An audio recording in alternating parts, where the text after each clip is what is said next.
Okay, I'm back to just show you some of the fertilizers that you're going to use and you're going to need as a new beginner gardener. You're going to need yourself some of these Fiskars. Invest in some of these. These are a little expensive, but they're going to last you a long time. You keep them clean. You have these Fiskars here. They're in Walmart. You're going to need you a little dig kit here. This is $12 for a set of 3. Little hats, a saw, snips. I mean, don't waste your time with the water bottles here. It doesn't matter. Get you some good gloves and watering can. Now let's go into the fertilizer. Now what I like to use as a new beginner gardener, I will tell you guys, start off with Dr. Earth. You cannot go wrong with Dr. Earth because you'll see that he has a 222, but I think you should go as a beginner gardener to save yourself some headaches. Go with the 463. There's a lot of different things out here that you can use. Blood meal, bone meal, they're all out here. They are full of this. There's tomatoes here.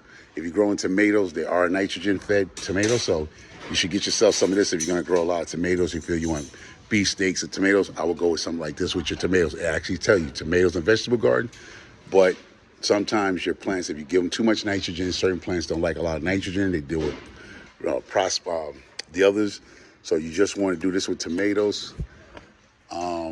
But I would say stick with the 463 Dr. Earth. Excellent fertilizer for beginner gardens. You could go with your Shake and Feed Miracle Grove. You can go with the spray bottle if you have a hose in your backyard. You can do those things. This is another thing if you feel your plants are getting sick. This is another great thing to have in your arsenal as a new beginner gardener. It's about $13, but that bottle goes a long way. More likely you won't be needing no rooting agent, so don't worry about that. We'll talk about that later in the season about rooting agents. Give myself something to talk about. Epsom salt, you can actually sprinkle that if you're in a garden. Sprinkle a little bit of that Epsom salt for your tomatoes so you don't get root rot. We're going to talk about things that you can actually use to grow your stuff. Now, you're going to hear a lot of people who's been out there in a long time, they talk about the 511. That's what 511 means. 511 means just the ratio of nutrients in it, but it's fish fertilizer. I wouldn't recommend that using it indoors because it smells like fish. It's made from fish. Use it more likely on the outdoors gardens. If you're out there in the outdoor, it'll be fine outdoors. Always have you some good hands on earthworm castings. $8 for this bag. So definitely keep that on hand as a new garden. Certain things we're going to talk about through this growing season and all the good stuff. Get you one of these. They're not that expensive. I don't know how much they are, but they're not expensive. Get you a sprayer like that so you can spray, neem oil or pesticide for ants and stuff, and you can, water your plants so without drowning them. There are other stuff here that you can do. It's all different brands.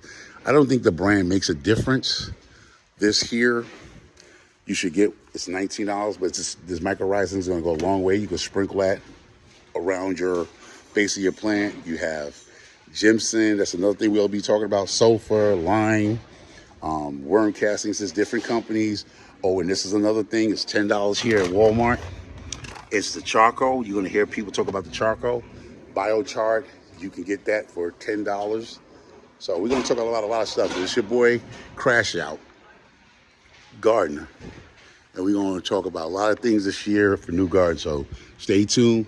Hit the like button, subscribe to the channel, and shout me out. Appreciate y'all. Thank y'all. Thank you for coming over and watching this video. Appreciate it.